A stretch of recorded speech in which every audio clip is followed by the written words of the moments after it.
Hello, friends. I'm not sure if anybody is here yet, but if you are and you could pop in the chat whether you can see or hear me, that would be fantastic. I'm starting a couple minutes early so that I can make sure that I have everything going. My mic levels look a little low, so I'm going to turn that up a little bit. So if you can tell me whether you can hear me or not, that would be really great. I'm really not sure if it's picking up the mic from my computer or my external mic. So hopefully it sounds nice and excuse me. Hopefully it sounds nice and clear. Oh, good, good. People can see and hear me fine. So what we're going to do today is we are going to do some fossil painting techniques. I thought this was fun. I did this for Inktober for the prompt was extinct, and I used my Graphitint paint pans and my Graphitint pencils, and there is the fossil that I did. And I thought, oh, this will be fun to do next time I have a kids class. But I had a few people on Instagram say, Lindsay, I'm not a kid, but I'd like to learn that. So I thought it'd be kind of fun to do that as a live stream. And if you don't have the Graphitint products, that's fine. I will give you different options that you can use instead. And also, if you're a school teacher, it might be a little expensive to get the Graphitint line of products, but I'll share some other options you can use because I think this would be a great way to incorporate history and art, and you kind of get the left brain, right brain working together to inspire children. And I just think it's really, really fun. Oh, by the way, I want to tell you, because this is brand new, this sketchbook I've been using for like the past year and a half, made by my friend Rosi.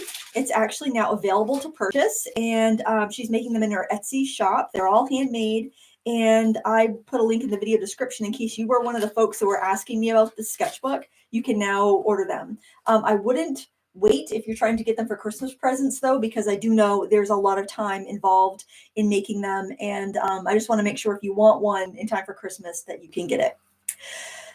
All right, we're just going to get going. Now, a couple times during the live stream, I will stop for questions. And I just want to let you know that ahead of time in case you think of some questions you want to ask. Just maybe jot it down. And then when I ask for questions, you can pop it in the chat.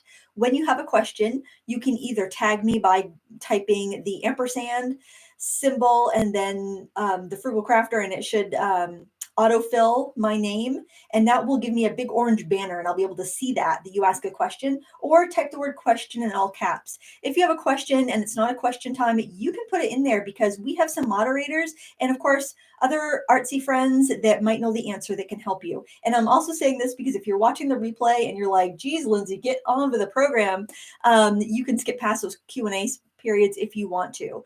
So hopefully this will be valuable for the folks watching live and the folks that are coming in later to watch the replay.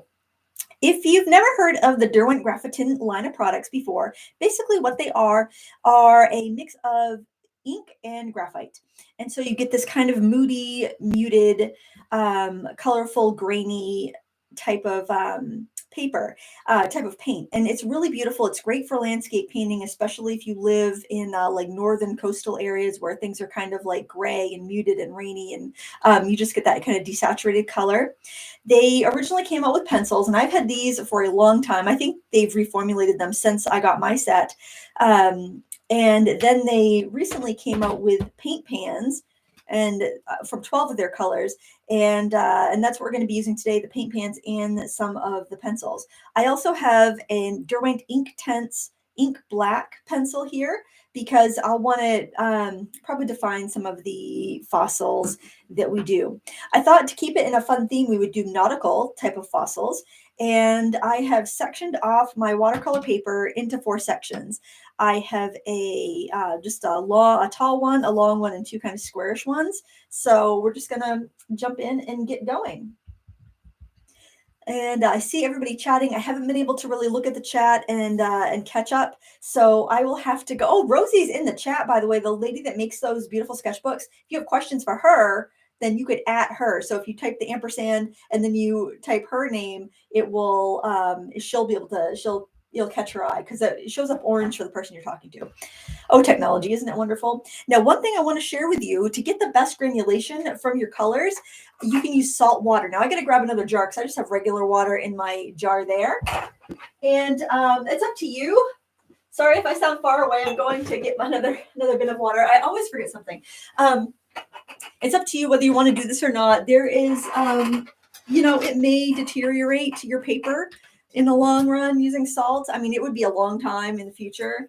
So that's up to you. I just have actually water softener salt in here, like from that you would put in your household water softener. Table salt, whatever you want to use, it's fine. Although I did hear hard water can actually make granulation be more pronounced, but I haven't found that to be the case. It seems like when I add the water softener salt, I get better granulation. All right, we're going to start off by just filling one of the segments with salt water. I've taped them down. Just if you want to have a nice white border between your segments, just make sure you press that tape down. And I get the masking tape actually from the Dollar Tree. It's not as sticky as other tapes, so it gives us, it is perfect. It's a buck, and it's just the right amount of tack for watercolor paper, I find. All right, I'm going to generously wet that there. And you can also pre-spray your pans of Inktense, and I would just use regular water. I would never spray my watercolors with salt water just because, especially, it's not so bad in a plastic tin, but if you have a metal tin, you could get some rust and corrosion. Now, I did go on the computer this morning, and I just kind of found a bunch of different pictures of fossils, like Smithsonian and Wikipedia, public domain pictures.net, places like that, just to find some different things to go by. And I thought we would do the shell first. I thought that was kind of easy and would be, you know, not too bad to start off with. And I think I will, let's see, I'm gonna look at my swatch. You definitely want to swatch these colors out, both the pencils and the pans, if you decide to get them, because it's very difficult to tell what you have when you're just looking at those dark pans. They just look like dark little nuggets, and it's just tough to discern what you've got there. And of course, you can use your artistic license. You just want to get some of these beautiful colors on here. Aren't they pretty? A paper I'm using, I actually haven't used this in a long time, this particular block. It's Paul Rubens, and I don't think it's their cotton block because it doesn't say that it's cotton. It just says acid free, and usually that means it's not cotton. And Clark Fine Art asks, how much salt do I have in my gallon? I honestly, I don't know. I think I put like maybe 6 little of the water softener pellets in a gallon of water. I don't think it really matters too much. I usually just try to kind of load it up. So I've got kind of the graphite gray. I've got some of the bluish color, some of the greenish color in here, some of the yellowish. And I really want it wet because I want to get that granulation color. I think I'll get a little of that pinkish color in there too. That might have been a little much. I'm not sure how granulating this paper will be because I haven't used it in a while, but the more paint and water you put on, the more you're going to get.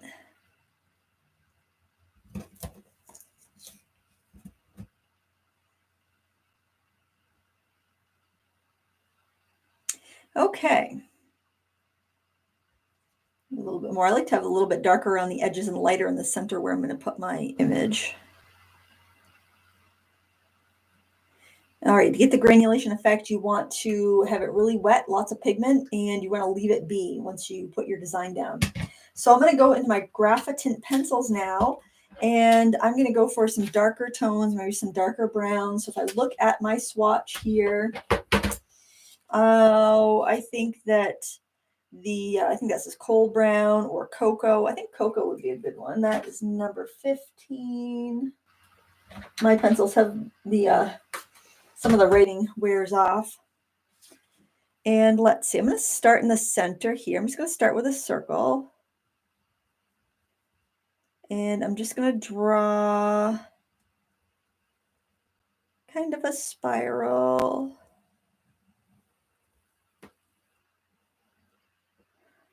And then if you want more pigmentation, just dip your pencil in some of the like puddled water there.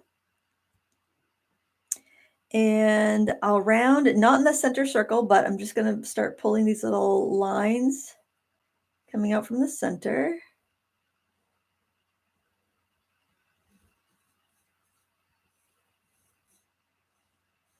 And you can see how fun this would be to do with kids. So if you're doing this project with kids and you're on like a elementary school art budget, what I'd recommend that you do is you can get water soluble graphite sticks, and they're like pencils. They're like woodless pencils, so it's all pigment. They cost, I don't know, maybe like a between $1 and $2 a piece. I know Derwent used to make them. I think they still do. Um, Lyra makes them. Anyway, you can sharpen them and you can draw with them. You can also scribble all over the paper and then add water to liquefy them, and that way the kids can get that texture. And then as far as adding color, you can add color with their regular, oh, I'm switching to shadow, which is kind of a bluish green color. Then you can switch to using watercolor or a temper paint. I probably would take temper paint and squirt out like maybe pea-sized dabs onto a tray or a plate or something, and I would give them that. I would let it dry. I'd give them that so then they can go into the wet brush and they can add the color and liquefy the graphite all at once. And then have enough of the graphite sticks so every kid can go in um, and just kind of draw right on top of it. Or you could even do watercolor pencils, depending on whatever you could find that's more affordable. You may find that maybe the woodless sticks would be a little messy, but you can always put a wrapper on them. Usually they come with like a wrapper on them, so they're not like touching the water soluble graphite with wet hands or anything. They're kind of touching the paper wrapper. I'm adding more ribs as I sketch around with this kind of bluey purple color.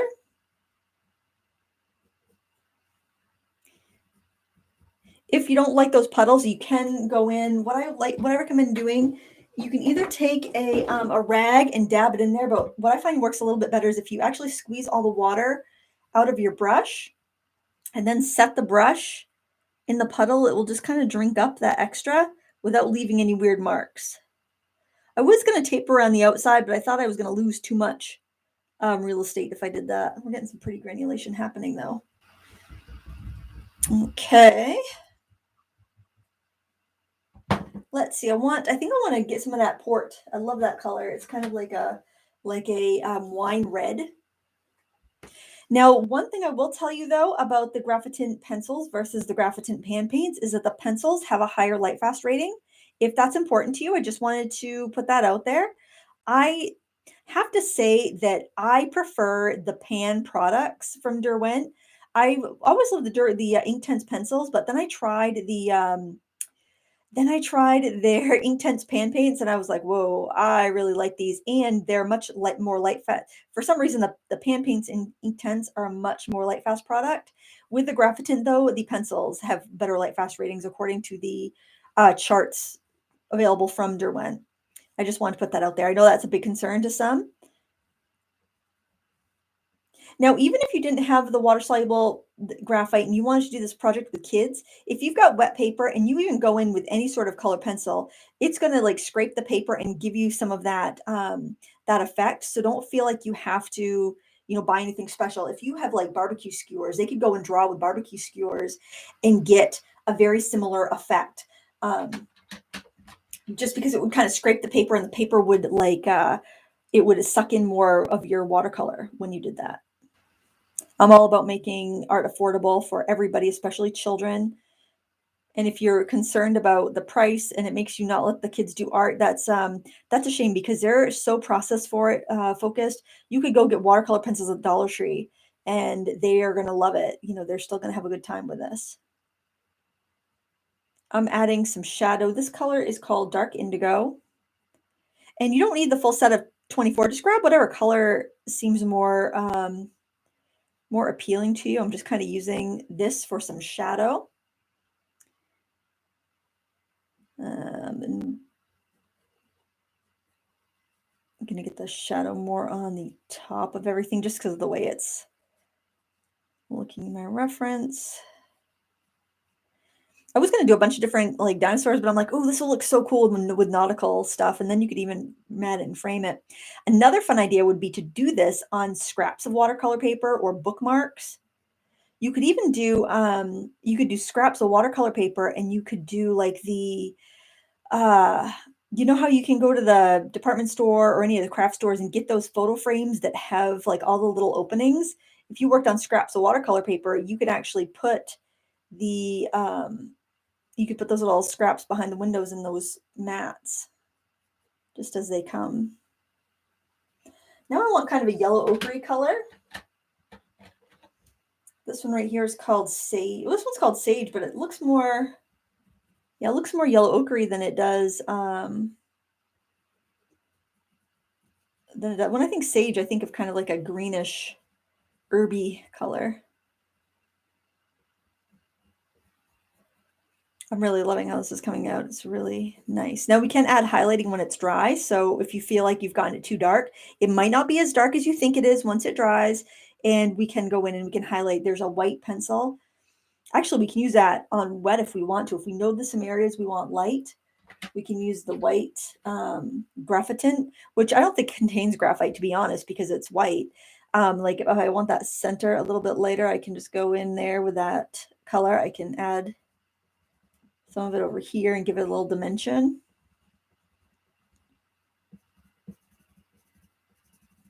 You just will want to wipe it off on a rag every now and again because you'll pick up a lot of that color, the graphite.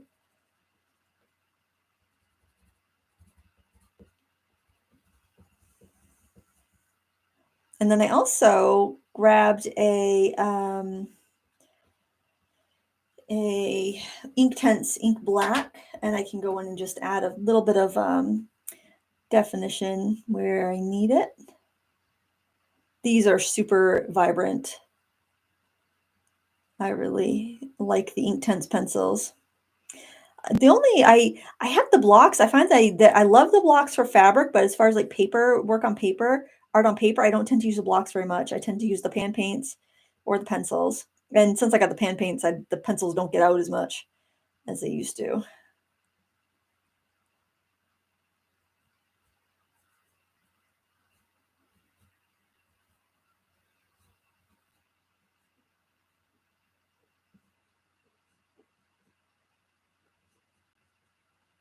If you have any questions, you can go ahead and pop them in the chat. I'm going to check for them in just a second. And if you're watching the replay and you want to skip past that, you can know what's coming. It's coming at you in just a minute. Any scraps, any scrapes or scratches or anything, you can do that now, or you can wait for it to dry and do it with a dry pencil. I'm just seeing if I've got a credit card scraper handy, and I'll do. I have a plastic razor blade. I can use that. I can put a few just so kind of little scratches and scrapes for texture here. But I generally will let the paper dry and then go and do that with dry media. All right, I'm going to see if there's any questions.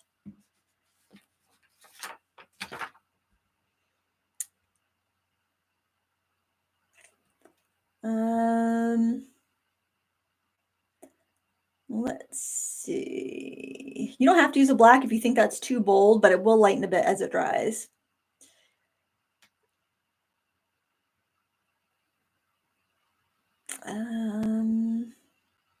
All right, I don't think I have any questions. So we are going to move right along. And the next one I want to do is a seahorse.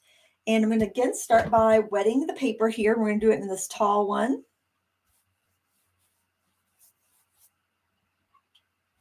I would say maybe try not to drop water on the one you already did, or you will end up with little white spots, which actually might look like little mollusks. So you can probably integrate it if you happen to do that, but I'm going to try to avoid that. After you've used salt water, I recommend you rinse out your brushes or even wash them out with some mild soap, just because that salt will just kind of like leave a crusty white area on your brushes. So you just want to give them a good rinse. Usually your ferrules are not made from an iron-based metal, so they generally, you don't have to worry about them rusting, but still just a good idea. Okay, so I think I'll do more blues in this one since it is a seahorse.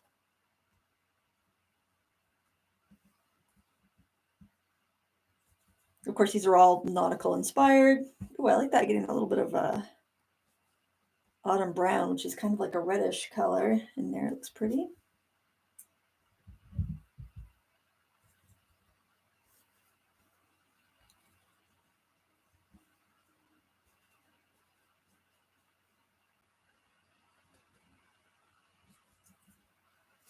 And you can do this with any watercolors and any watercolor pencils. You don't have to use the Graphitint. The Graphitint just lends itself really nicely to this, but you know, you can definitely use what you have and play with the idea and see what you think. I'll try some of this meadow, which is kind of like a yellow green.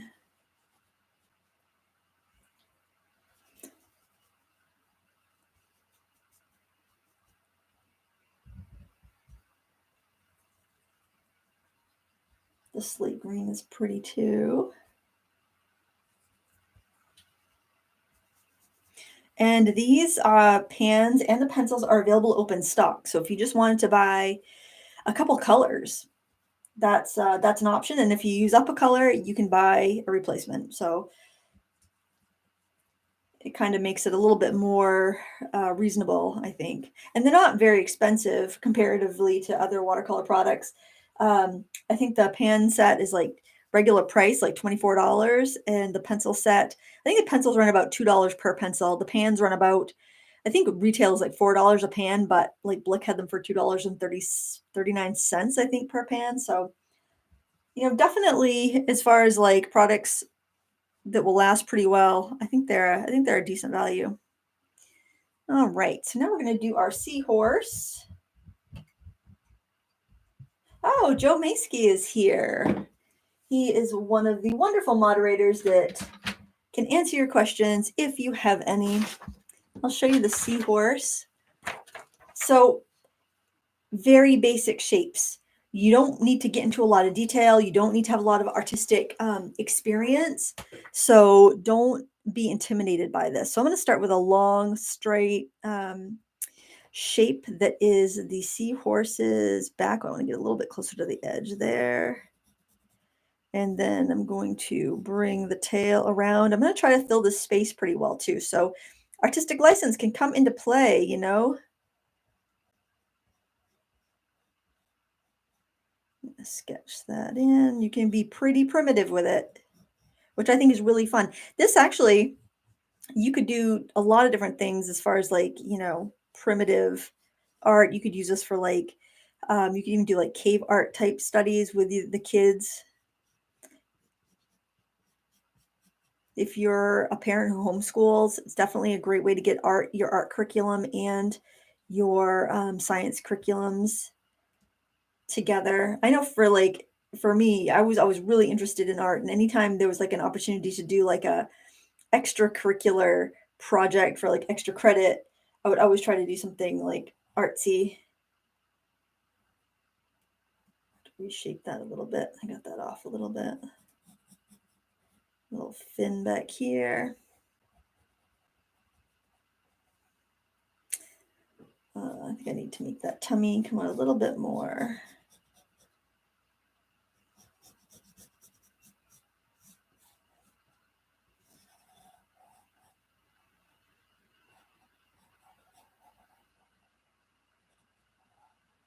You can always go into the lighter color if you are afraid of making mistakes. I probably should have done that, but I'm not going to worry about it too much. We're just having fun and experimenting, and I think that, you know, kids naturally will enjoy the process of their art, and I think we get a little bit uptight as adults and we forget to enjoy it. And I want this to be kind of one of those just fun experimental pieces. You don't even have to use your most expensive paper.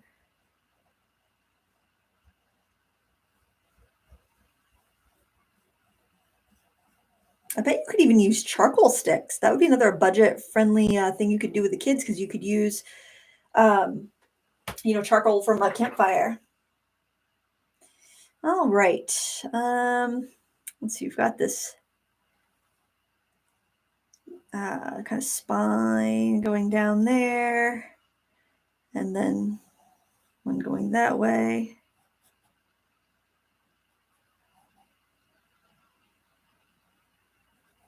I'm going to switch to, I'm going to go with this darker green. I'm actually going to sharpen that with my craft knife so that you don't have to listen to the loud sharpener. Oh my goodness, I swear, I have everything out here on this table just about before I begin, and then finding it can be a challenge. All right, just did a little sharpening with my little X-Acto knife here. And the head shape isn't quite right, but I am not going to fret. Maybe I'll just bring that out a little bit more to.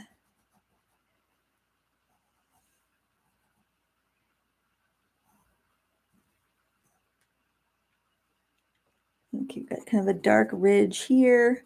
Oh, one thing you do want to keep in mind is that you want to work this while it's still wet. So you want to get all of this detail in there. I'm just gonna bring that down there so so you can see I kind of had to cram this into the space, and I didn't keep it perfectly proportioned, but I'm not going to worry about it.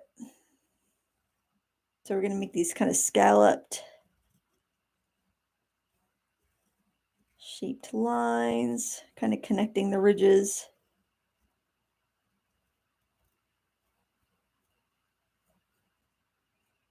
Have fun with it. Life's too short to be bothered by something not being perfect. You're learning a technique. You can perfect it, after you've gotten the idea of how it goes, after you've gotten the feel for it.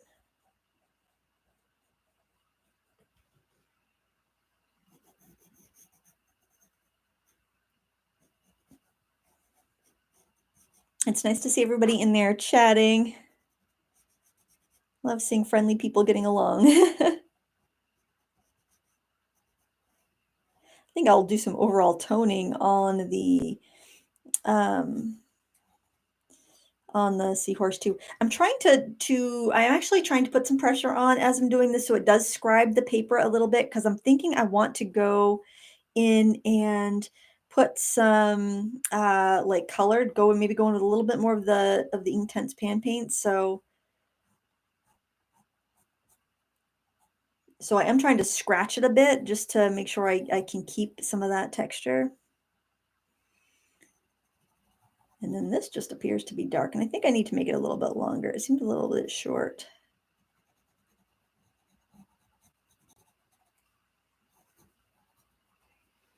All right, now another thing I want to mention about the Inktense is that I'm sorry, Graphitint. Oh, I keep wanting to call it Inktense. The Graphitint, because it's kind of like more of a heavier mineral type of color, it likes to stay put. So if I go in with a smaller brush, it's not super wet, and I'm getting some of this yellow color. If I go in and put this on the wet paper, it shouldn't travel too much. It should pretty much stay where I put it. So if you're hoping to get that kind of like whoosh of color like you get with some brands, like say the Core watercolors, you're not going to get that whoosh of color with this. It's gonna stay put. You can definitely control it a lot better. I'm putting this around my seahorse to kind of give it a little bit of contrast, and then I'm going to go on the interior and add some more color to that.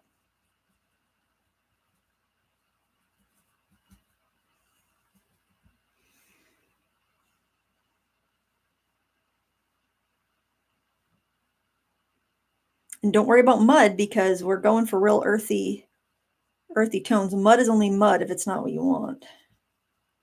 Something else you can do to give it a little more texture is you could spray it with some water. I'm going to try that port color. I'm going to add some of that to the interior of the seahorse and see how that looks.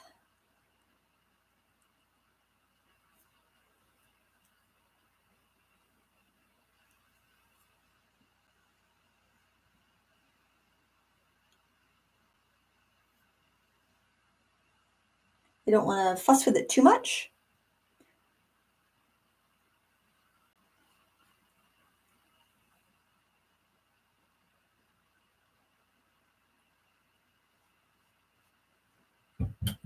Try some of the other purpley color that we have.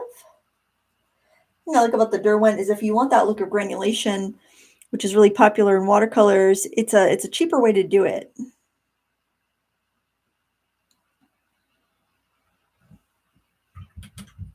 Maybe a little bit of, I think I had a green tone in there. Let's see.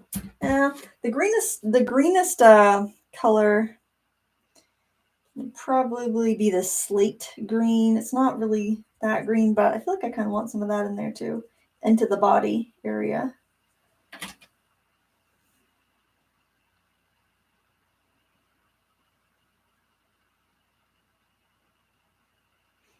And of course, if you wanted to use a brighter pencil other than a Graphitint, you could. It's up to you. Once it gets to about, I would say 75% dry, you can use a heat tool on it to speed it up without it bothering the granulation effect, I found.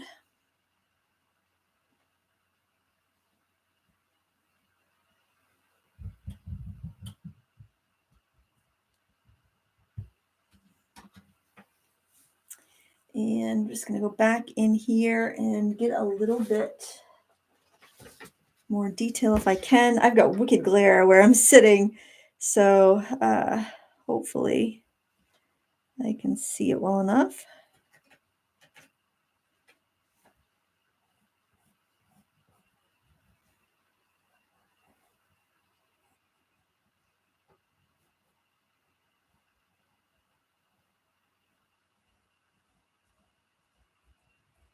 And you can just kind of add, you can reinforce the details that you like, or you can overall add more, or you can, leave it the way it is and not do this. It's completely up to you.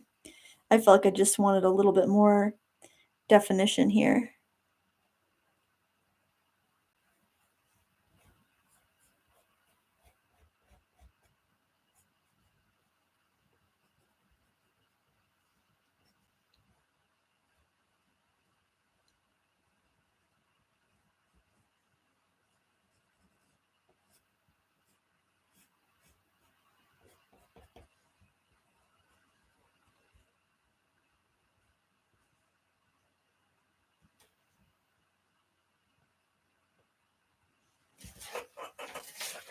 All right, I think we're gonna let him dry. Maybe add just a little bit of the scraping since we did that on the other one.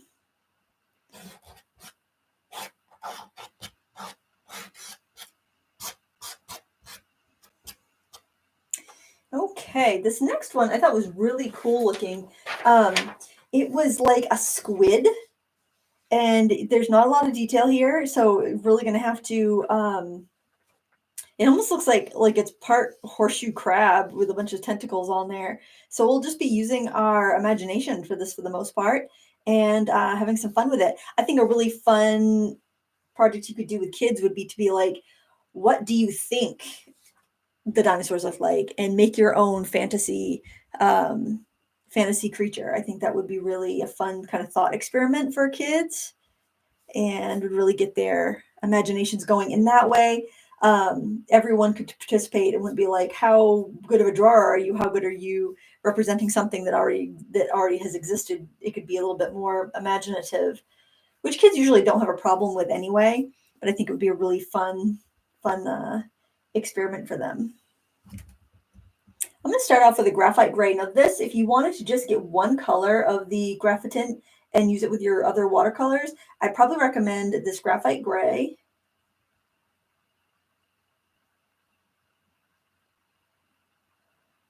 Oh, Gail is leaving. Bye, Gail. Thanks for stopping by. Replay will be available afterwards for anybody that can't watch the full thing. I completely understand. You have lives and jobs and everything.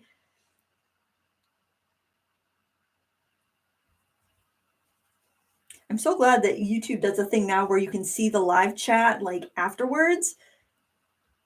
Like, because I always felt like I was missing out because I couldn't follow the chat while I was painting, but now I can like go and check it out later. I'm adding some of this like, I think it's ocean blue. Let me see. I've got the vellum, the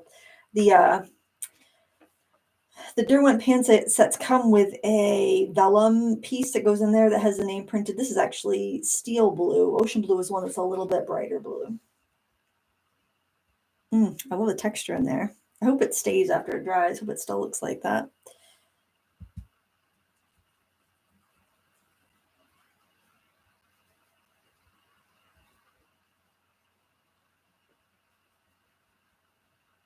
Now, if you're feeling like you're not getting enough water down, like it's just not moving enough, you could spray it before you did any of the painting. So let me just get a little more pigment in there and show you what I mean.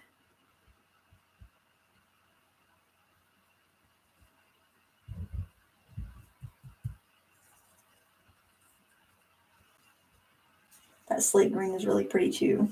I find the swatches on the Derwent site for these pan paints to be a little more vibrant than the colors that I have here in my palette. But I'm wondering if it might be the paper they swatched on. Okay, now I've lost my spray bottle. Ah, there we go. So you can just kind of give it a spray if you feel like it's not moving, and that can help break up the pigments a little bit and give you that look. So this is going to be fun to sketch on the squid, I think. I'm going to do that with an indigo. And I love how the tentacles kind of like, they're very fluid. And I like how there's a big kind of S type of shape. So we've got this kind of head area down here in the corner. And there's not a lot of detail, so I'm not going to put a lot of detail there. And then you've got kind of like bends.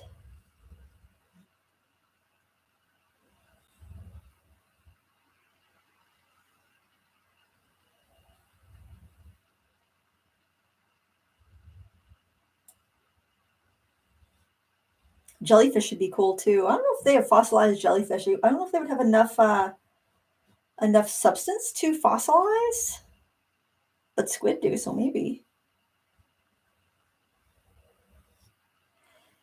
I don't know if you can see this on camera or not, but I think I got the best granulation effect by spraying water, and it's just regular water. I don't recommend putting the salt water in a spray bottle because it will wreck the mechanism. It will clog it up. But I just sprayed regular water over there, and it is giving me a beautiful texture in there. So do that onto the wet paint, and that seems to work really well. And it will work also just with like your ultramarine blues and your Mars black and Mars brown and other colors you have that granulate anyway, for just to give a little bit of an extra push to the granulation.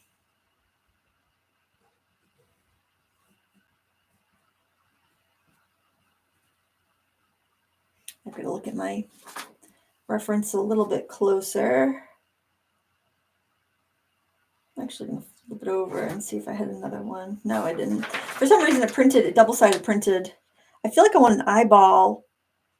I swear I saw a squid that had an eyeball when I was looking through reference photos. I kind of want to give it an eye. Oh my word. Did you guys see that movie, The Meg? It was on TV the other night, and I watched it, and I enjoyed it. I didn't know if I was going to enjoy that or not, but I have to say I found it very enjoyable. Anyway, there was a giant squid and also a megalodon. I don't want to give away the plot. It's pretty far-fetched, but I did enjoy it. I'm thinking the eye was a mistake now because it really just kind of grabs your attention.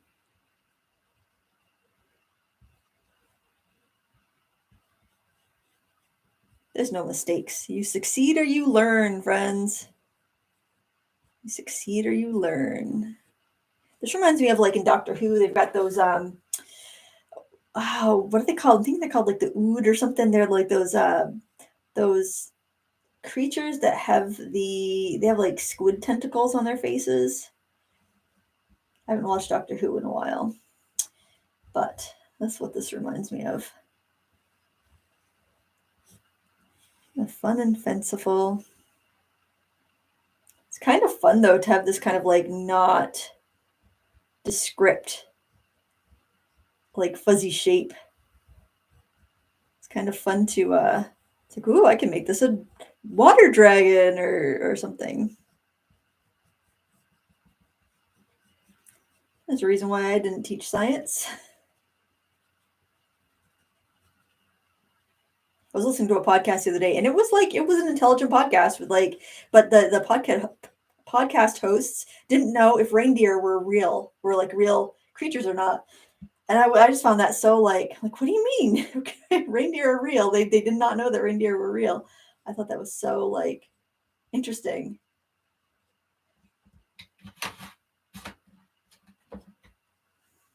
But I guess, it's plausible you wouldn't know that they really exist. But I think if you went to college, you know the reindeer are real, even if you didn't go to college.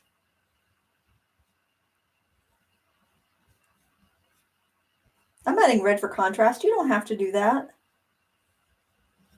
I just like it. I also want to make sure a bunch of that that background color stays. I'm just dabbing the edge with a rag because I had a big puddle there. I really love this granulation, this fracturing of pigments there. And so I'm trying to like leave that alone. And also I love how like I like the fluidness of it because we're dealing with stuff that's like stone, so if we can do something to give it a little bit of fluidity and life, I think it's going to be nice.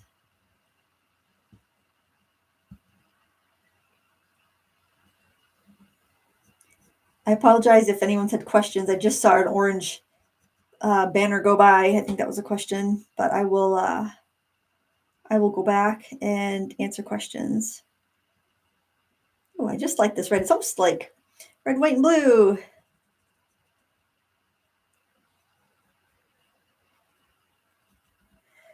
I'm actually really enjoying how abstract this is. It's like, what is this bizarre creature from Days of Old Day? Prehistoric Days of Old Day.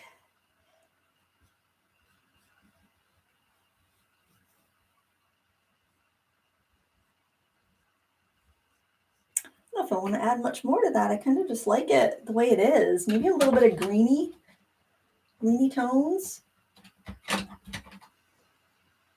This ivy is kind of neat. Get out a little bit of that.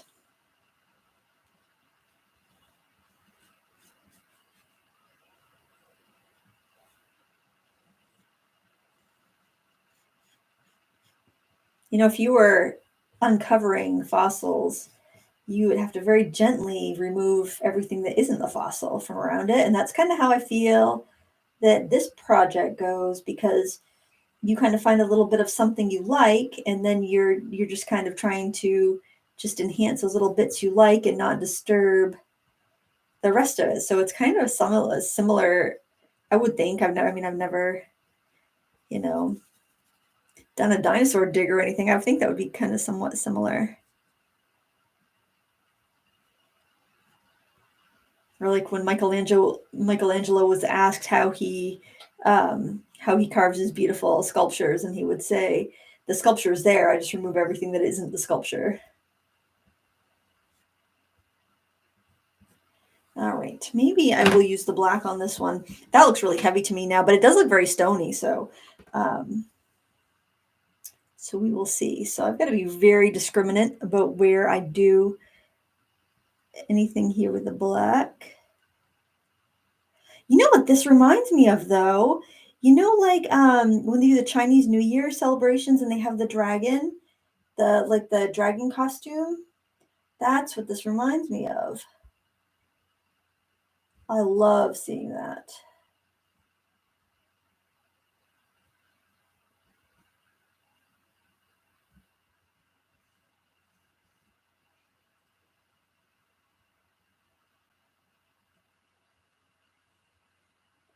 All right, I don't think I want to do much more than that. I think I kind of like that. I know it's kind of crazy and silly, but I like it. Now the last one, it's going to be kind of tough to fit that in. Well, let me just see. I was thinking that I really like this kind of like spiny skeletal fish. I also like that shell, but I already have a shell, so I don't really think I want to do two. That's kind of neat. I think a whole painting done with like all of those nautilus shapes would be really neat. I think I want to do the fish, but I think I'll do the fish, but maybe pointed down, because it seems like I have a little bit more length that way, maybe. I guess I could probably fit that in like that. I'm going to trim that out because I'm finding that I think that if I could just have a smaller picture to deal with, it would be a little easier for me. Oh, I got a super chat. Thank you so much. Love your art, Lindsay, longtime follower from Zaya Fine Art. I hope I pronounced that right. Oh, good idea. Eve Voltnik said I would put the Chinese white Derwent drawing pencil on for highlight. Yeah, after it's dry, you could do that, or you could even use the Graphitint while it's wet. Maybe I will do a little bit of that on that. The you can use this dry too, and it's pretty bright. The Chinese white is super opaque, so it might even almost be a little too white.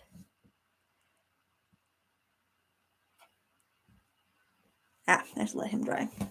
Okay, so we're gonna do our little fishy guy here, and I think I'll just start with that yellow ochre color since that's what the majority of that is.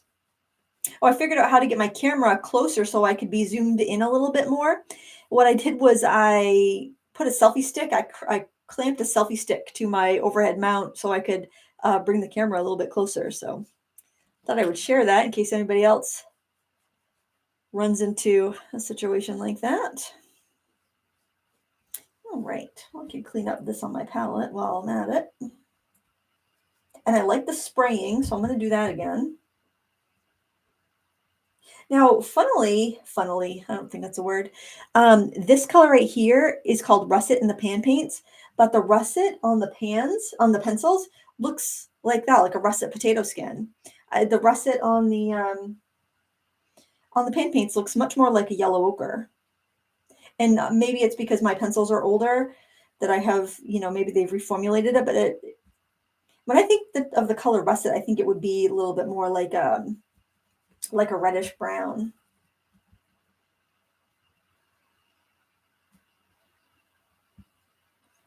A little bit of those greener tones.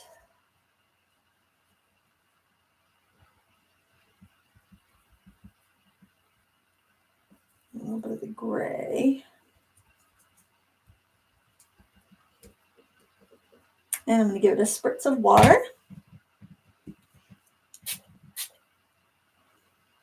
Hopefully there's enough pigment in there.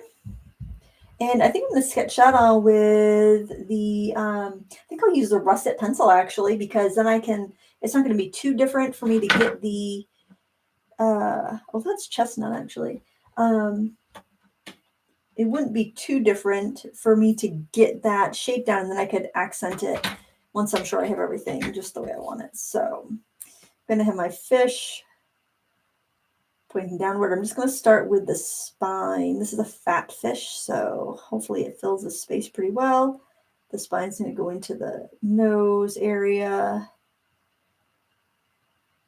Get that face shape in there.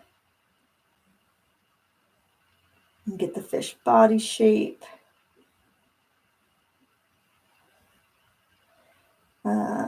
Get this fin.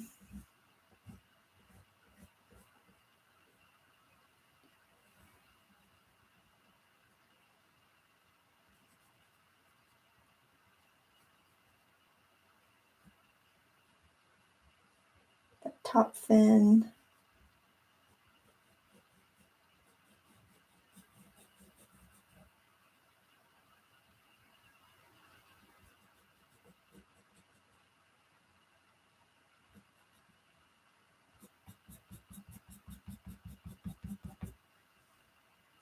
A little fin right here.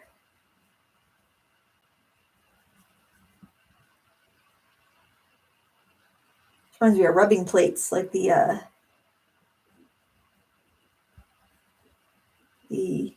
fish rubbing plates. You can get the Japanese, I can't remember the name of the art, where they do actual fish rubbing, but you can buy the plates like at Blick, or you can actually buy like wooden or rubber fish that are, fake fish, obviously, that you could use in classroom settings, which I think would be so fun to do as an elementary art teacher.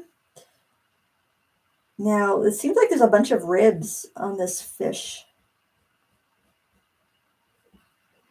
I guess that would make sense, right? Because when people eat fish, there's like, you got to take all those bones out of them, I assume. Thinking of the cartoons, you always have the fish bones. The cats, the poor cats, the stray cats beating the fish bones out of the trash. Apparently, lots of fish bones and trash in the city.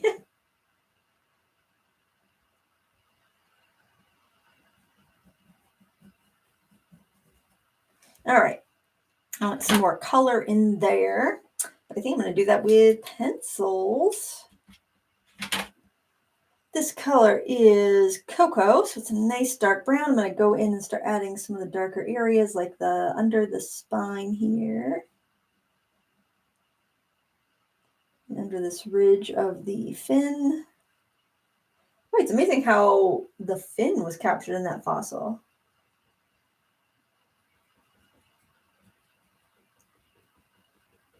I'll take questions after I'm done this one while we're letting stuff dry. Oh, I did see a question pop right up. What size is that large round that Lindsay was using? That's a number 30 Creative Mark Mimic. It's in the value set that's like $34, I think, or right around there. It fluctuates.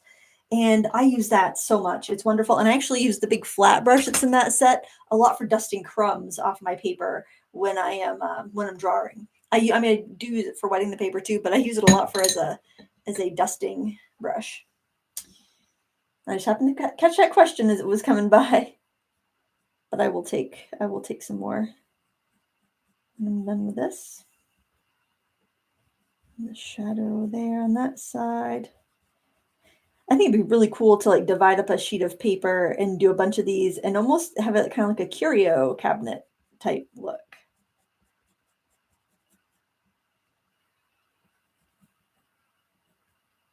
Oh, the gills. You can even see the gills.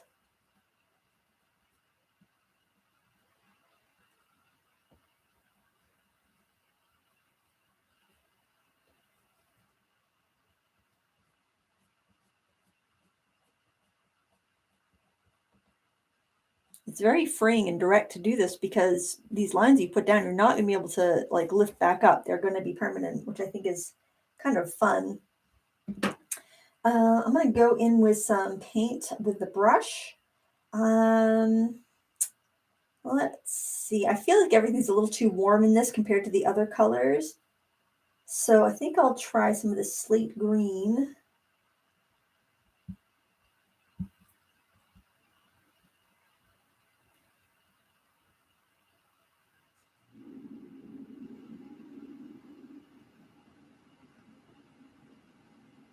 Especially in the shadowy areas.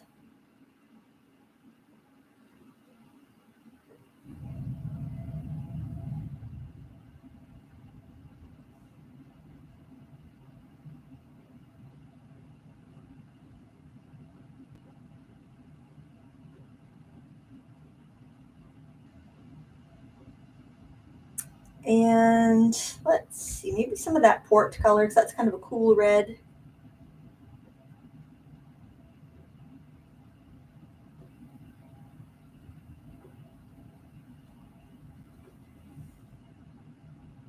Remember, if your brush isn't too wet, it shouldn't, you should stay where you put it.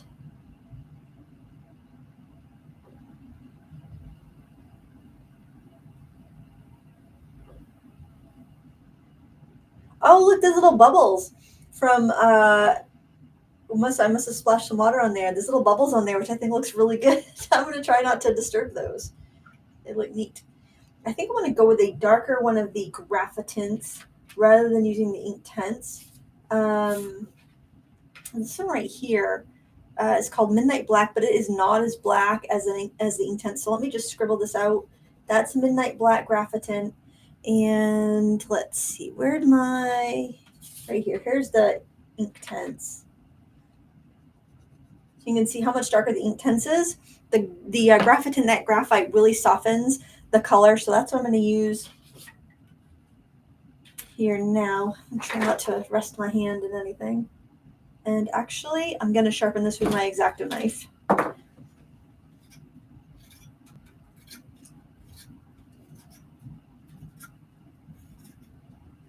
There we go. Doesn't have to be perfectly sharp, but just want to remove some of that wood. Once it's wet, you don't want to try sharpening when it's wet because then you're going to damage it. You could damage the wood. You could crack the core.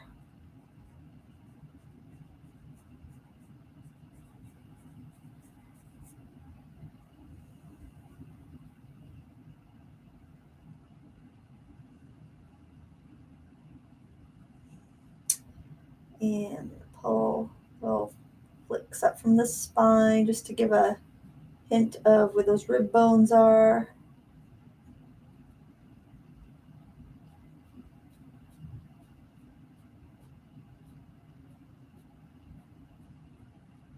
I read a statistic once, and it said that most of the fish, like 80% of the fish that we consume, or if you eat fish you consume, I don't eat fish, but is misidentified. And it's even higher if you're eating fish at a restaurant. I thought that was very interesting.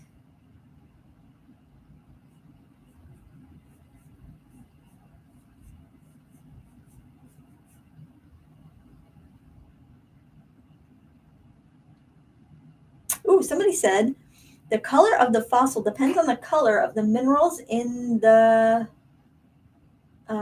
makeup of the stone. It became very much enjoying this art session. Thank you, Brenda. That's very interesting information.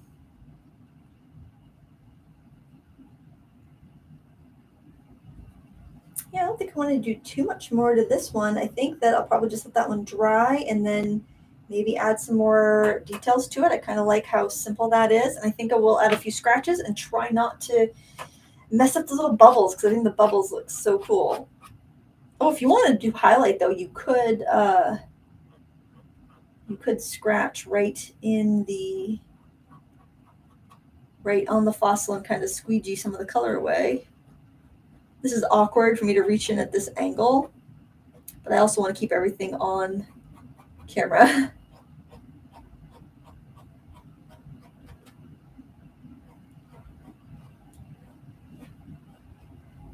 I find that the paints that sit on top of the paper like this, like the mineral colors, like the graphitint, most of your granulating colors, they scrape away a lot better because they don't seep into the paint as much. All right, so if you have questions, go ahead and put them in the chat. I am going to just scoop I'm going to set this aside just for a second so I can pull my camera, my computer a little bit closer and read the questions a little bit better. And I'm also going to hit that with the dryer in just a couple minutes before we go on to the next step. So fire away if you have any questions. I'm not sure what microphone is picking me up, so I'm like hoping I'm not like super loud.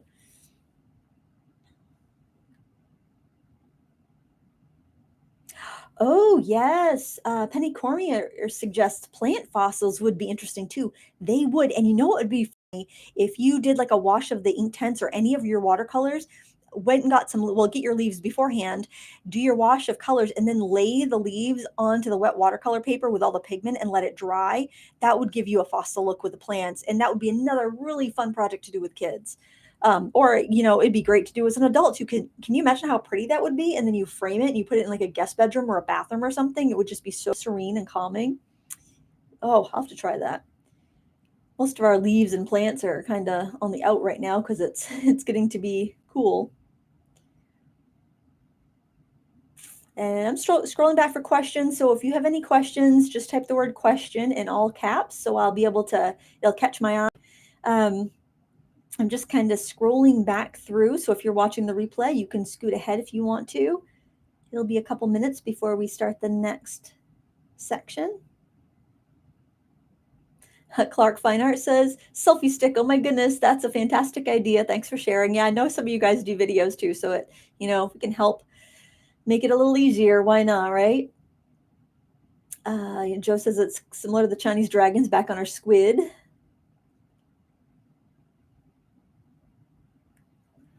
Okay, now I'm scrolling back pretty far, so all right, I'm going to go back to our current things. If there's any question, okay, we got one right here. Colleen asks, I have extremely hard water. How will it affect my painting versus soft water? I've heard a lot of people say that hard water actually makes your paint granulate more. So give it a try. If you find that it's too hard, you can put some water softener salts in your water and that will soften it up. I have hard water, and the only thing I notice that's different with the hard water is, say, if I have like the Dr. P.H. Martin's liquid watercolor, they're hydrous. I notice on my palette, they'll, if I try to re-wet them with my water, sometimes they get a little grainy. Other than that, I really don't have, I don't have any problems painting with a hard water myself. Uh, I can't pronounce this person's name, but they asked, have you used other mediums to increase granulations, recommendations? I have sprayed on rubbing alcohol. That works pretty well, especially on colors that don't granulate. So like your quinacridones and your phthalos, you spray what, I have a, right here, just a little spray bottle full of household alcohol. That will give you a granulating appearance. Actually, I can show you an example of that because I have it in the sketchbook here. Let me open it up, not in front of the camera because I think I'll whack it because it's a pretty big sketchbook. But I did a little experiment and I'll show you right here. So this is what the alcohol spray looks like on like a quinacridone rose, and that's on an ultramarine blue. This is, I tried some of, this is just the color on its own, ultramarine blue, it granulates. This is with the Winsor Newton granulation medium. I have got to say, I don't recommend that product. I have used it many different ways. I've tried spraying it on, I sprayed it on there. It's supposed to give you some granulation in colors that don't granulate. And yes, that has a little more texture than that, but not worth the price of that medium. And I don't think the granulation was significant enough, even though I added quite a good amount to my ultramarine blue before I put it on the paper. I just don't think it's worth it. This right here is that ultramarine blue with salt water, which gave me a much better granulating quality than granulation medium. The Schmincke granulation spray is alcohol based, and I think it's about the same as alcohol in a spray bottle. So I really haven't been that impressed.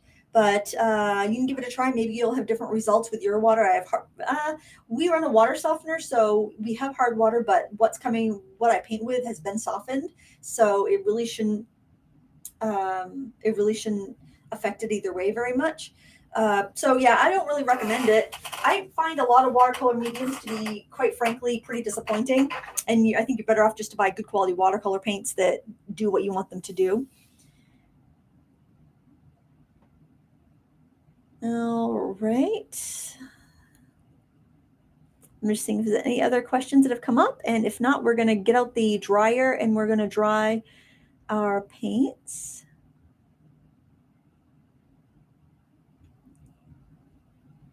Okay. And if I missed your question, you can just post it again at the end of the video and I'll take questions again. So I am going to take my heat tool. You can use a hair dryer. At this point, it's cool to the touch, but it's not like really wet anywhere. So it's not going to affect the granulation effect. It's not going to affect the look of the granulation at this point. Hair dryers will work too. If your painting is really wet though, a hair dryer is going to blow your pigment around and it's going to kind of remix your pigments and take away some of the granulating effect. You can see like this one here is looking a little chalky. The graphite can give it kind of a bit of a silty or chalky look.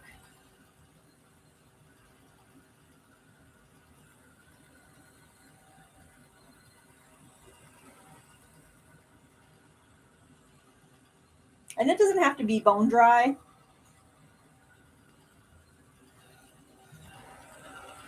I can't wait to take the tape off. I hope nothing seeped underneath it.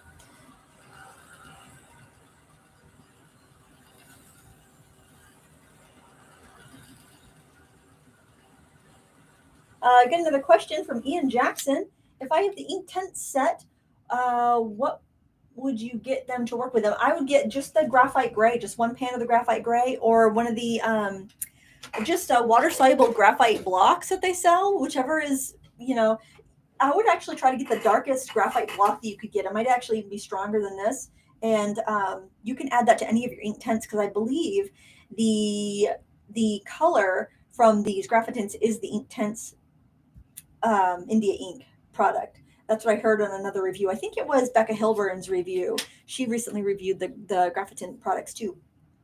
And I believe that's what she said. It was an India ink base. I didn't see that information, but I can see it makes sense that they would kind of use that same stuff over and over again.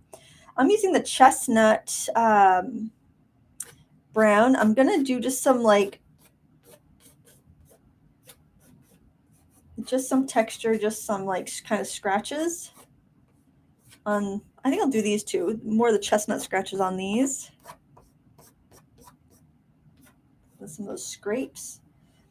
Now I think I will go with the midnight black and do a few scrapes there. I think there was like an eggplant, aubergine.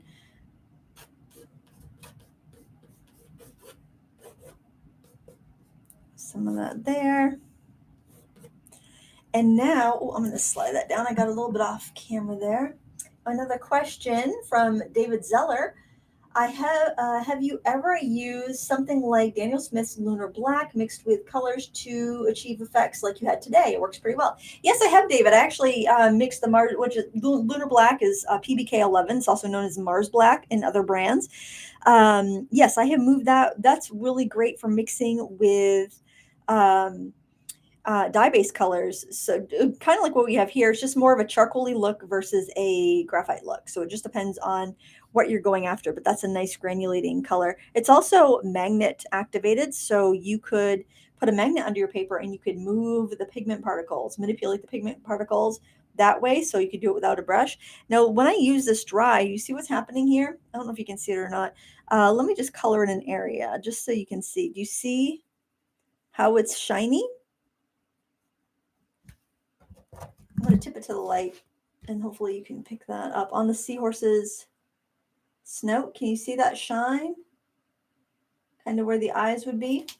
So as you start clogging your paper and building up that graphite, you're going to end up getting a little bit of almost a metallic sheen. So you can use that to almost bring highlights out. And it's not like it's giving you a lighter area, but the light's going to catch it and it's going to look like a highlight, especially if you're going over a darker area. That kind of metallic graphite sheen is going to be more prominent. So you can use that for kind of a fun effect.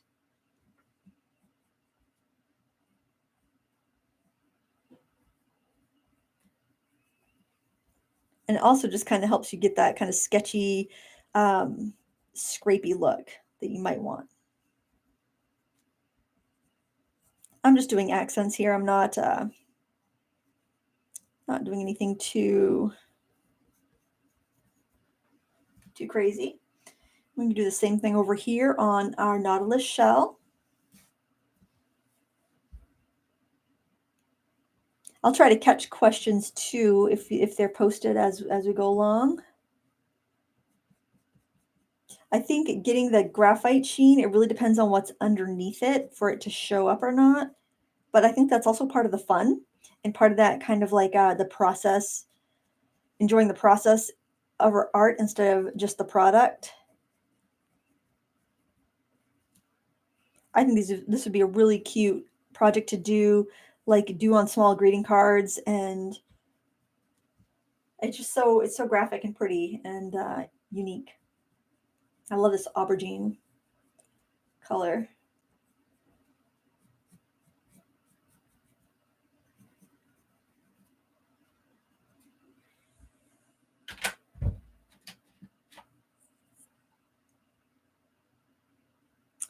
I'm seeing a lot of suggestions for different paints. I think that's awesome.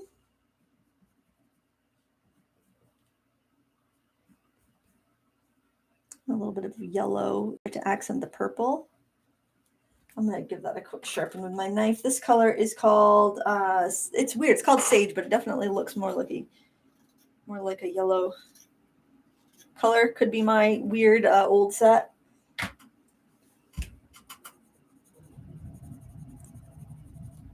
A little bit of yellow in here.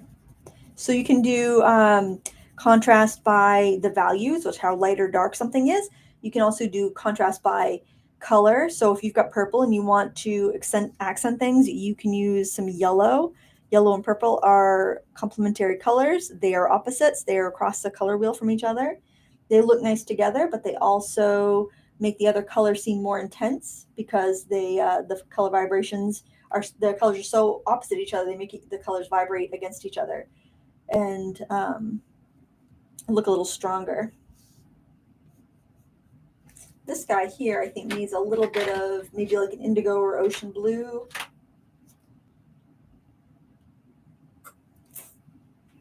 Need to see my picture of him. I feel like he's a little too rainbowy right now. This one is dark indigo that I'm using.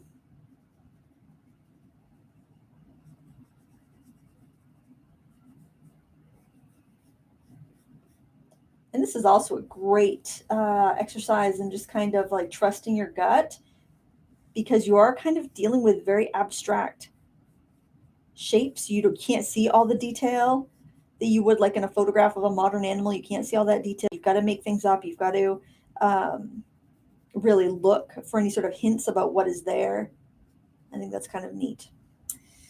All right, now I'm going to go to the white Graphitint pencil, which I have somehow, oh, here it is, misplaced. It's right here. I'm going to sharpen that with my knife. I would use my sharpener, except my sharpener that takes the larger barrel pencils is very old and very slow and unpleasant to listen to. So now with the white, you can highlight. You can also go around using the side of it, and you can kind of highlight the stone area. So the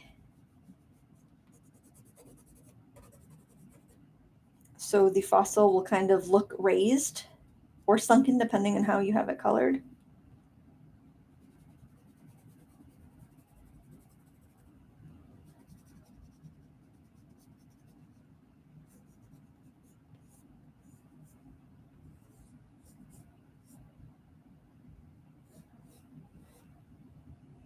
I love the highlights from the wet, like scraping on the damp paper. I think that gave us really nice highlights. And you can dip the pencil in water if you want it to be a little bit stronger. You still get a little bit of a sheen from this. I don't know if it's the water-soluble wax that's in it or if there is some sort of graphite component. I have seen water-soluble white graphite pencils, but I've never seen like a white graphite pencil. So I don't know. I don't think graphite can be white, but I could be wrong.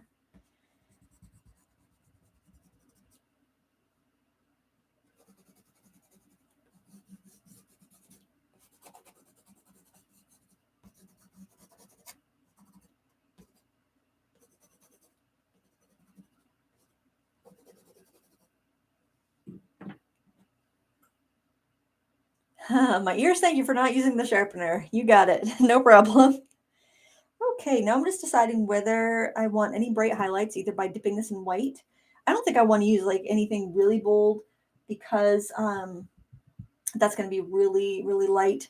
The lightest part of anything would be the center of that nautilus shell, and even that seems a little bright. But I'm just dipping when you dip this in water, dip only the tip of the pencil. In fact, you might even want to just get a bottle cap and put a little water in that so you can't dip the wood in. The water is not good on the wood. That's a nice thing about using a knife to sharpen, is that you can reveal the core of the pencil without and get it pretty far back.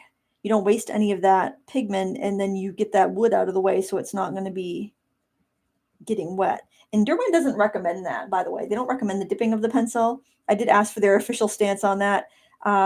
They don't recommend it because like they can't control whether people dip the whole thing in or what. But I think if you're careful and you just get the pigment wet, you shouldn't really have too much to worry about.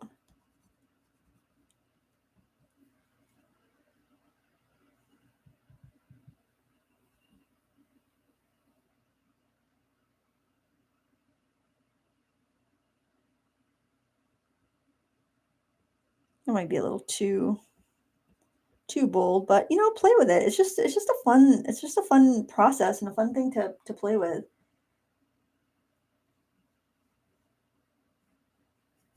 And I think we all need a little more of that in our lives. Excuses to have fun and play with art supplies. And I've linked all the products that I have used in the video description if you're curious about them.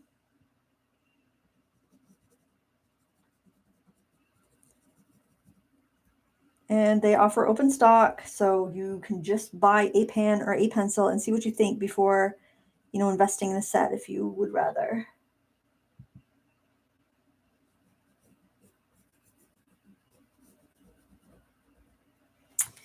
All right.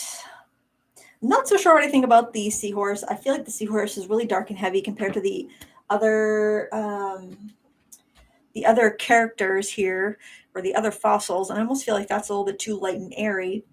I'm gonna go in with a little bit of the ink tints and see if I can give this a little bit more substance.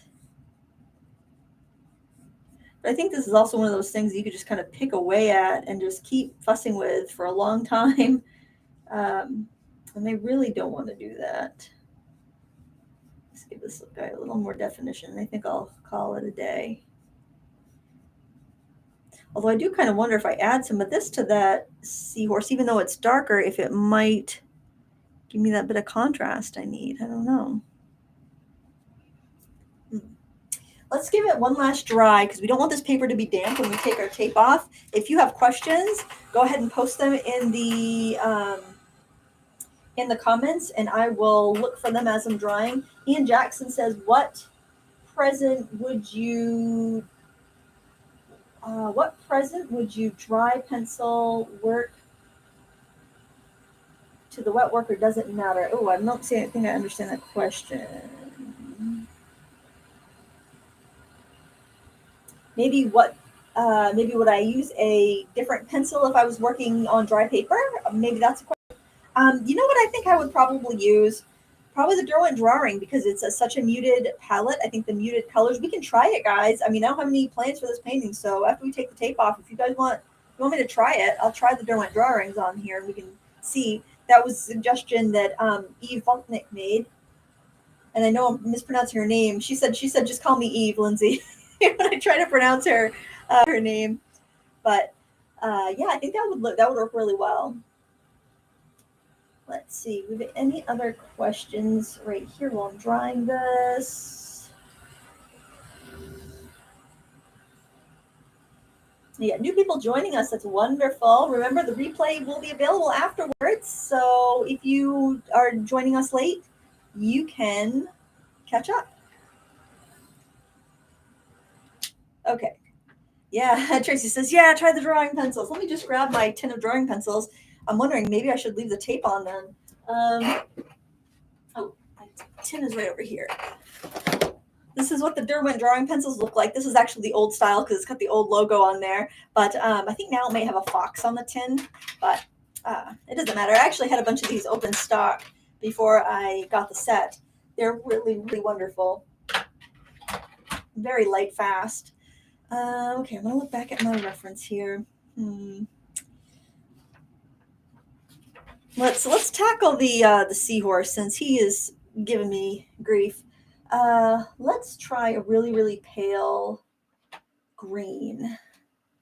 This color here is crag green. And let's see, is that light enough to show up? You know, I'm going to go a little lighter. I'm going to try this one right here, which is pale cedar.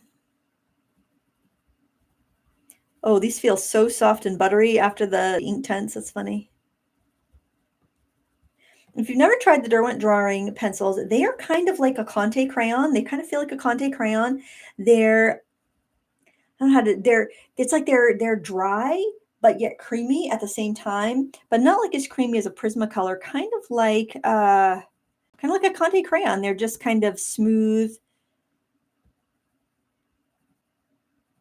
but also a little bit of clay. They feel, well, you know how like clay can feel kind of silky? That's kind of how it feels. Feels a little silky. Oh, I think that really helps, actually. Thank you for that suggestion, guys.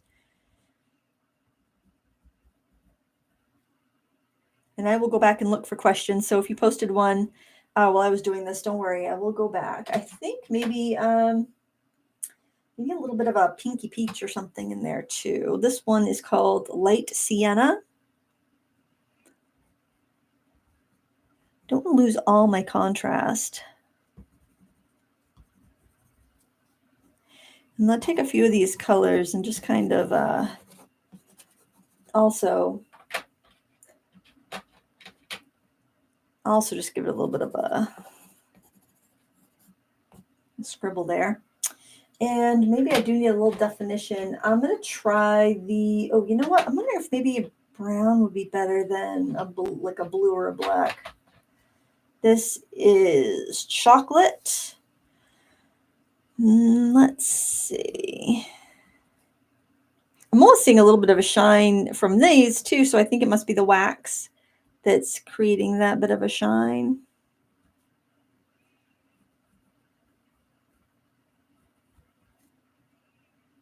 And then I'm seeing a little bit more dark down here. Help it pop off of the flat portion of the rock.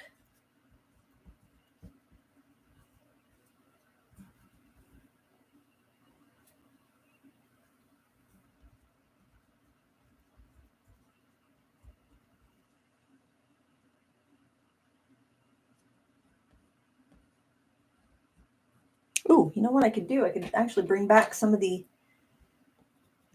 area that I think I needed to remove. I can go in there with some of this yellow ochre. Ooh, yellow ochre really adds some nice, is that yellow ochre? Yep, yellow ochre. Adds some nice contrast, especially with the purple.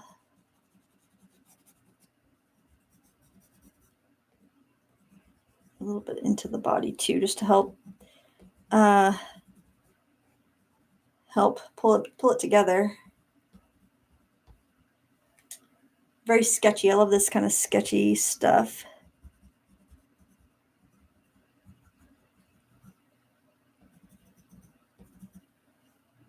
Okay, I think I can live with that.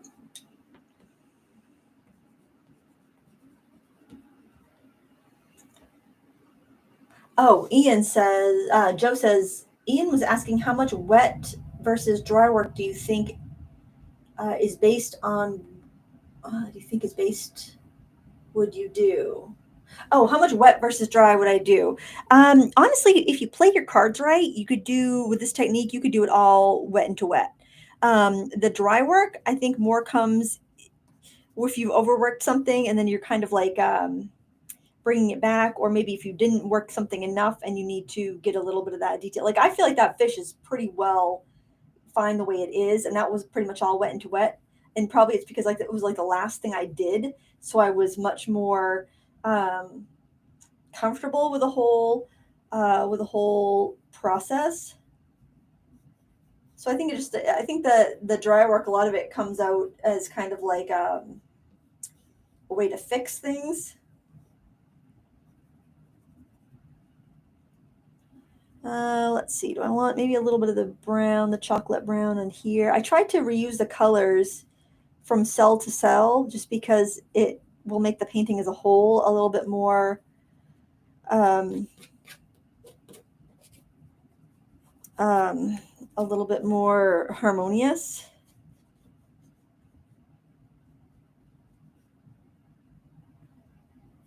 And of course, you can take a lot more time. These stay wet for quite a while, so you do have plenty of time to work. I think I like that just the way that is. I don't think I need to add more. Just a little bit of detail down the spine, but I'm really happy with the way the fish was coming out, so I don't want to do too much there, I don't think. The squid has potential, but I don't know, something I'm not as keen on with the squid. Maybe it needs like,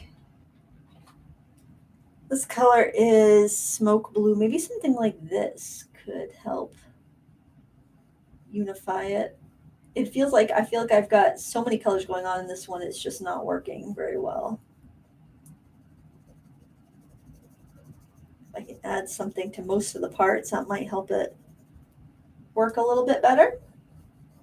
We shall see. You can also use regular colored pencils or Conte crayons, or you could use pastel pencils. Lighter touch with the pastel pencils, I think, though. I think I need some shadow or something. Let's try the blue, this ink blue.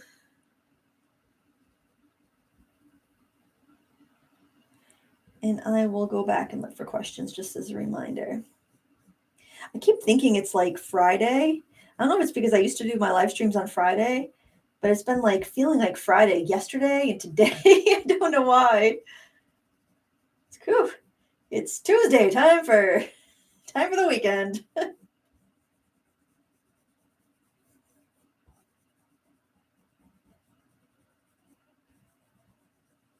I love how these almost look like sculptures, you know, like bas relief or something. I was thinking about doing some block printing. I did my Christmas cards block printed many years ago, and I love how they came out, but I never could think of another good idea to do a block print of. But I think that'd be kind of fun to do again. I think I had extra block printing materials left over too, but I think they just got kind of dried out. I don't know if they would carve anymore.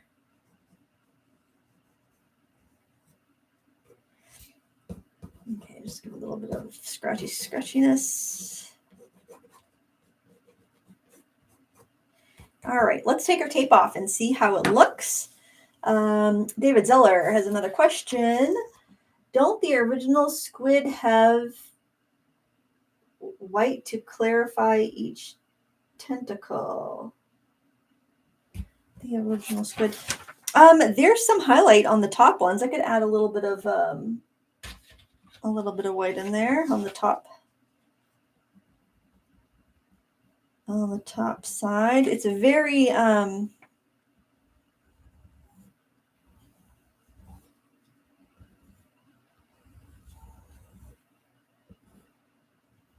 it's very abstract. There's not a lot of structure in there to go by. We'll see. We'll see how it looks when we take the tape off. If you're up, my paper is peeling. I'm going to heat up my tape because that helps it helps remove it.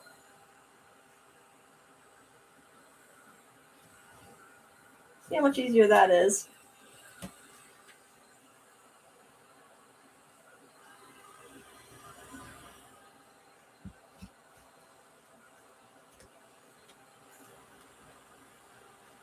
I haven't used this paper in a while, so I didn't quite know what to expect.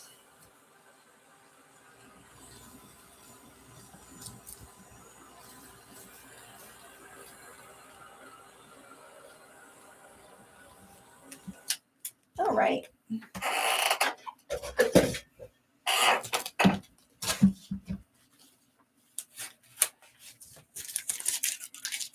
Okay, there are our fossils. Say that 10 times fast. I think they look pretty cute. I still think I got a little heavy on the seahorse. The seahorse reference was pretty heavy. It's actually darker than what I have, but I probably should have just realized that from the get-go and just done it lighter. But overall, I think it's a fun experiment. I think this would be a really fun project to do with kids. In fact, I'll probably just save this for the next time I have a kids class and do that with them. I'll show you the one from my sketchbook. Again, these sketchbooks are linked in the video description because they are wonderful.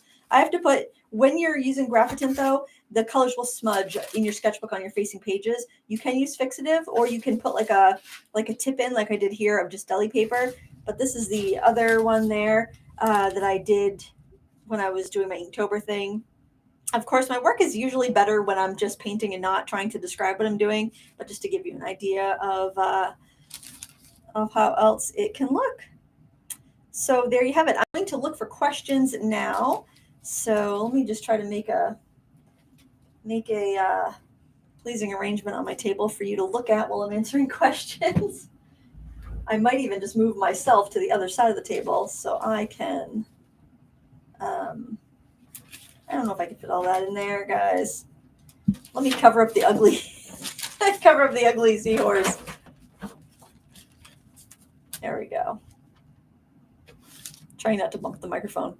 Okay. Yeah. Can I see my computer screen? I've got to get my arm in the way there. I'm a mess here.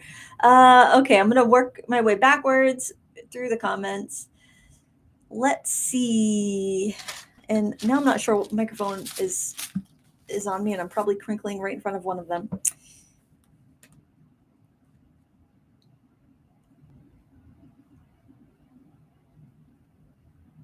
Let's see. Ma B says, I definitely find the Graphitint and ink tints dry much lighter than other watercolors. I've learned to either start with a darker tint instead of adding other wash layers to keep granulation. That's a good tip. Let's see. Oh, Ian Jackson says, try a potato to carve from. I would want to do a full card size though, and I don't think I'd be able to find a potato that big. I do have some leftover carving material. I just have to see if it's still in good shape. Oops, I just scrolled in one direction. I'm not sure where I'm at.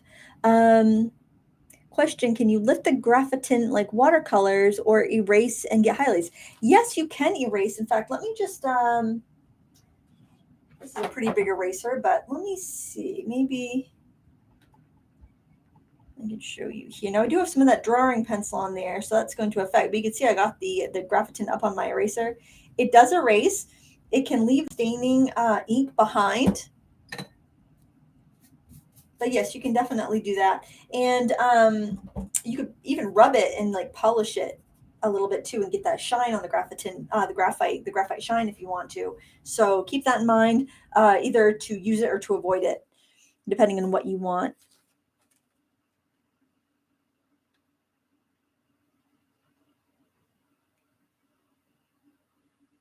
Oh, Aria says YouTube recommended this video. Thank you. I'm so glad you came here and joined us today.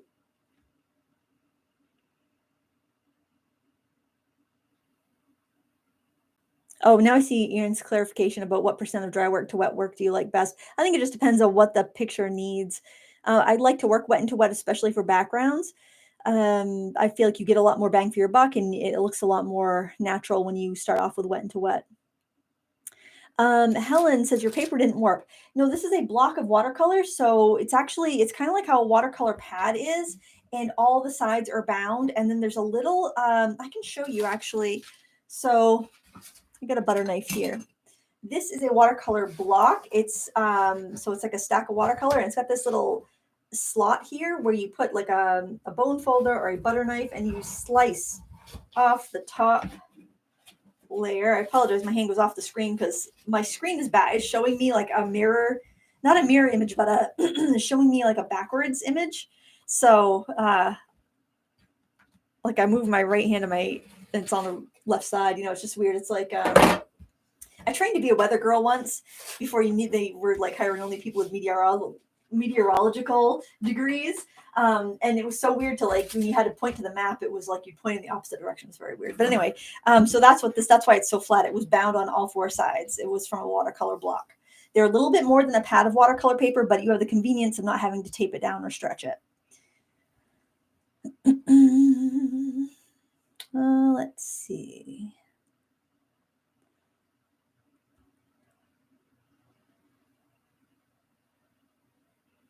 Oh, Tracy got a great deal on the Derwent drawing pencils for $20 on Amazon Warehouse. Yeah, that's something you can always check. Like you can go to Amazon and see what they have for like other offers, or it might be like used. It might say used offers. A lot of times that's when people like they bought something and they changed their mind and they sent it back. It's still new in the package, but they can't sell it as new because like the cellophane's been taken off of it or something. I've gotten some deals that way too. And I've never gotten used products, even though it says used. I mean, maybe. I can't imagine they'd actually sell used products because I think honestly, when you return something to Amazon, most of the time it gets thrown away. So I try not to return things. I try to make sure it's something I really want before I purchase it. Sometimes you get a dud. But or if one thing is damaged out of a pack of something, I usually contact the seller and they will refund like a percentage of the price, and that's fine with me because I'd rather do that than have it than send it back and then send me a new one and throw away what they sent back. All right. I hope I got all the questions. I'm going to go back down to the bottom of the comments and see if there's any new ones.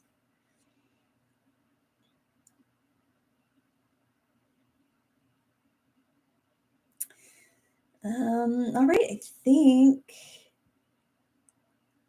Oh, Helen asks, how would you mount it? I assume she means this. Honestly, I would probably, the best way to do it is to put it in a frame with a mat. But for this, I'm honestly just going to probably slide it in a portfolio and of like examples I use when I'm teaching, and then just pull it out when I'm going to teach a kids class. But what I think I would recommend doing is actually finding a frame first before you attempt this project and going to like any of your craft stores or department stores and get one of those big picture frames that have all the little mats windows cut out of it. So like for family photos, they'll sell the big like 16 by 20 frame, and it will have a mat in there with like maybe 10 openings. And then you know I would trace the openings on some watercolor paper, and I would do little paintings to fit. I think that would be the most fun way to do it. And then you've got a very affordable way to frame it when you're done, because I think it would be really cute. And also, if you do that, then you can paint on a bunch of scraps and you can use the best ones and you can rearrange them and make sure they look really good how you put them. It would just be kind of a fun way to do that, I think. Gina says, what sketchbook is that? These are the sketchbooks that my friend Rosi makes out of Arches watercolor paper. They are fantastic, and she just decided she gave me this sketchbook summer before last, and every time I use it, people ask me about it, and it's my favorite sketchbook. And she finally decided to, after much encouragement from me and hounding from my viewers, she has agreed to sell them in her Etsy shop. So she has them listed now. If you want to buy them though, because they're so labor intensive, I would not wait if you're trying to get them for Christmas. That's all I'm going to say. I just don't want like a bunch of people rushing her like, the end of November for Christmas presents and, stress her out. But it's beautiful. It's a beautiful sketchbook.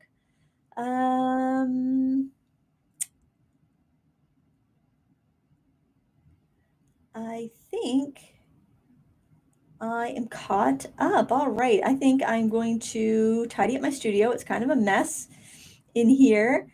And yeah, do that sort of thing. Great way to spend a rainy day. Okay, I was just taking one last look for questions. I've got to figure out a better way to do that. I saw Sarah, by the way, the other day. I know you guys all love Sarah. She used to be my moderator way before the pandemic. Her and her husband bought a RV repair business, and so she's been really busy with that. And since I know she's so busy, I haven't asked her back to moderate the chat. But we took our dogs down to the school to let them run around and play in the ball field, and they were all doing very well. So I just wanted to say hi to you guys from her, and you guys to her. I did say hi to her from you guys when I saw her the other day, but I just wanted to give you the update that they are all doing well. The RV shop is so busy because everybody's been traveling around in their RVs when they don't feel comfortable flying and staying in hotels and stuff. So I just thought I'd give you guys the update. And thank you so much for joining today. I appreciate it, taking some of your time out of your day, and we will see you next time. I think I'm going to try doing a weekly live stream. I don't know if it will be every Wednesday or at random times, but this time seems to work really well for me, and there's nobody else in the house at this time, so it's nice and quiet for the most part. But anyway, thank you so much for joining me today, and I hope you have a wonderful rest of your week. Take it easy. Happy crafting.